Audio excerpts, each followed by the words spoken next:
Nous lisons dans Nombre 9, 15 à 23, la nuée couvrit le tabernacle. C'est une preuve que Dieu était avec eux, dans toute sa gloire. Leurs yeux étaient constamment fixés sur la nuée reposant sur la tente d'assignation. Que la nuée s'élève le matin ou à midi, le soir ou à minuit, les enfants d'Israël ne bougeaient qu'à ce moment-là. Lorsque la nuée séjournait un jour, une semaine, un mois, un an ou plus, ils devaient rester. Ils ne pouvaient pas marcher. Mais quel que soit le lieu où allait la nuée, ils devaient aller aussi. Par ce grand signe, nous savons que la gloire de Dieu demeurait parmi son peuple. Dans 1 Samuel 4, 22, il est écrit que la gloire était partie. Cela était dû à bien des raisons. Et il en résulta que le peuple de Dieu perdit tous ses privilèges.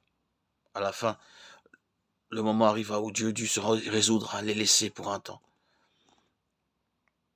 Le déclin spirituel commença.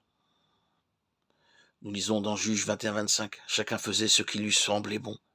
La première cause de l'échec et de la stérilité du peuple juif était que chacun faisait ce qui lui semblait bon. Dans 1 Samuel 2, 12 à 17, nous voyons une seconde cause d'échec. Les fils d'Élie, le grand prêtre, s'approprient des sacrifices. Et non seulement cela, ils utilisent la force.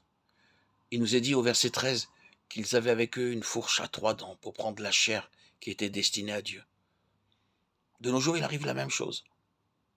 L'honneur qui revient à Dieu est donné à l'homme au moyen de fourches, dont les 3 dents sont l'amour de l'argent, l'amour du pouvoir, l'amour de la célébrité. Ce sont les 3 grandes dents qui sont utilisées maintenant par beaucoup de gens. Beaucoup de personnes servent Dieu sans doute, mais nous découvrons au centre de leur cœur soit l'amour de l'argent, l'amour du pouvoir, ou l'amour de la renommée. Ils feront quelques sacrifices si seulement ils peuvent satisfaire leur désir de puissance, leur soif d'argent ou de renommée. Nous apprenons qu'Élie savait tout cela et qu'il n'a pas blâmé ses fils. C'est pourquoi Dieu l'a puni si sévèrement. Nous lisons dans 1 Samuel 13, 13, je lui ai déclaré que je veux punir sa maison à perpétuité à cause du crime dont il a connaissance et par lequel ses fils se sont rendus méprisables sans qu'il les ait réprimés. Il le savait, rien ne lui était caché. Sans doute disait-il, ce n'est pas bien, mais comme les notes marginales le disent, il ne les désapprouvait pas fermement, il ne les blâmait pas.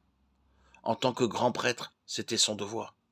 Lorsqu'il découvrit que la corruption pénétrait dans la maison de Dieu, il aurait dû réprimer ses fils vigoureusement. Mais il ne le désapprouva pas expressément, pas plus qu'il ne les réprimanda. Pour cette raison, nous voyons que la gloire disparut de la maison de Dieu et d'Israël.